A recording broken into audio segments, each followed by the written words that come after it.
Welcome to Bible Talks with Pastor Tony. These talks are from a Christian perspective as well as from a Reformed perspective.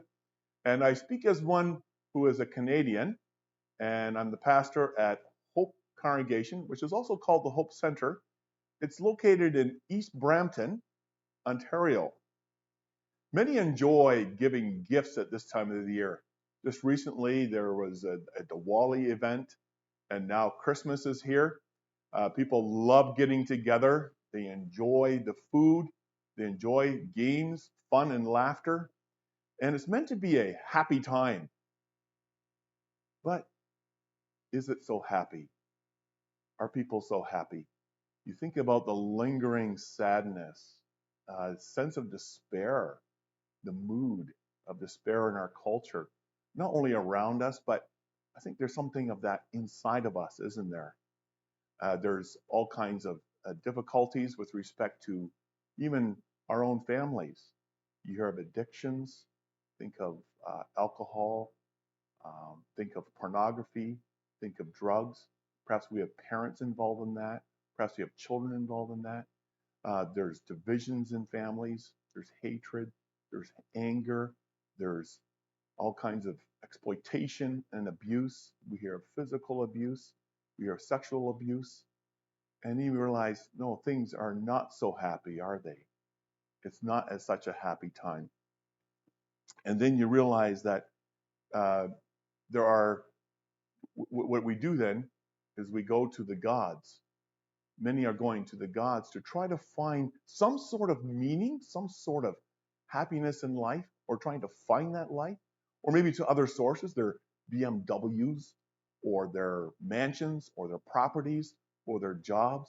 But even think about the temples. Many are just going to their temples. They're giving their money. They're paying their money. They're paying their time of respect. They're doing their prayers. All means in which they're trying to somehow find that life, something that's missing in their life that they want. They're going through the gurus. They're going through their religion. And it all seems to be a kind of an endless pursuit, doesn't it? You ever feel that way? Where you feel like that you're dealing with all the struggles in life and you start wondering, where is life? Where do we find it? And the problem is that we think that we can reach God, and we can reach God in our own way. We can reach God by doing our own thing. That's not possible. There's no way we can do that. That's my appeal to you, is that the problem is the life that God offered us, the life that God offered the world, man rejected. And you could say we traded that in for something that was darkness. We traded that in for death, for all kinds of hardships and misery and sadness, and that's why we see all the things around us that we do.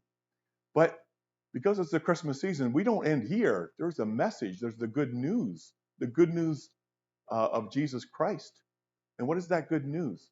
Though we cannot reach God, God comes down and reaches the world. He offers his gift, the gift of life. And the gift of life is the Lord Jesus Christ. He's the gift that God offers to the world.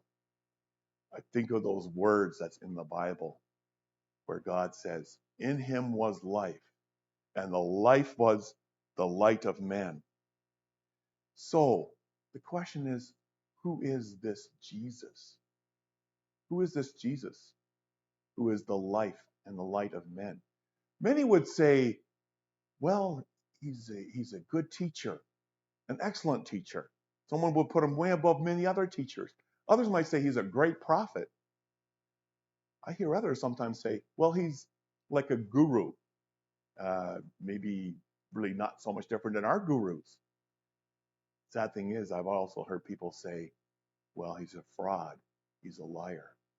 But the question is, and this begs the question, who is this Jesus who was born in Bethlehem, born in the manger, born the son of Mary?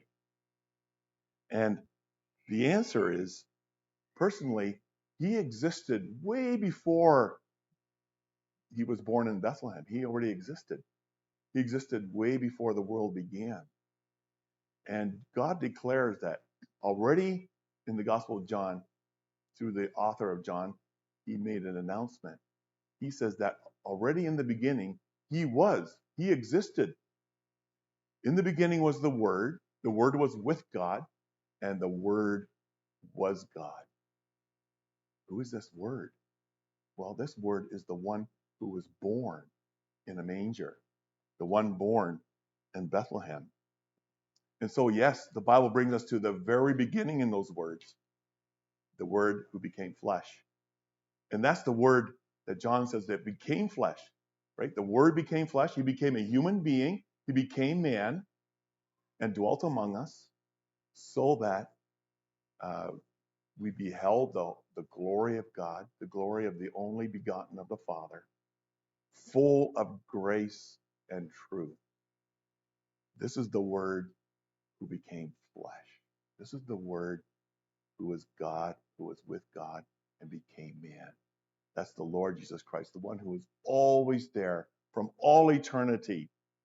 So yes, the words in the Gospel of John, right? These are words that God announced through Jesus' disciple, right? And he announced these words so that we may know that we can have life by believing in his name. So yes, he's more than a prophet. He's more than a teacher.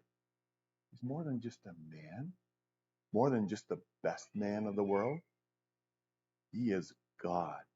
He's the Word who was with God. He's the Word who is God.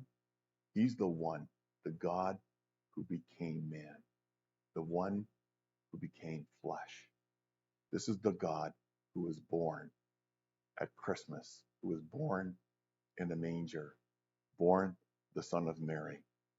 You know, this gift of life, if received, has profound implications, doesn't it? Think of it this way. He is the life.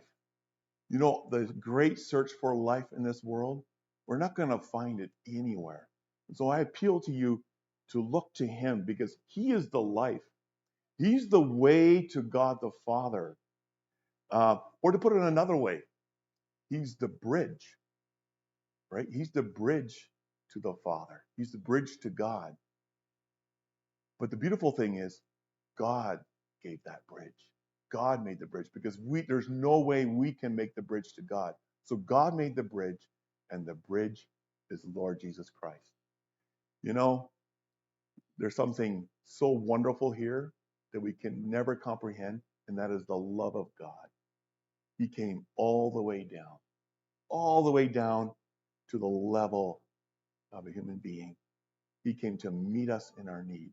This one who was born in a manger, more than that, he also gave himself. He gave his life as a sacrifice on the cross for us, for sinners on the cross. And not only that, but he came to conquer, to overcome death and darkness and hopelessness and despair. And he did that by rising from the dead. Today, he's not dead. He's living. He's the living God. He reigns. He's king. And so I make this appeal to you on this Christmas. Worship him. Yield your life in submission to him. How? By believing in him. After all, this is the good news of Christmas. This is the message of Christmas. Jesus is God's gift of life to the world. Until next time.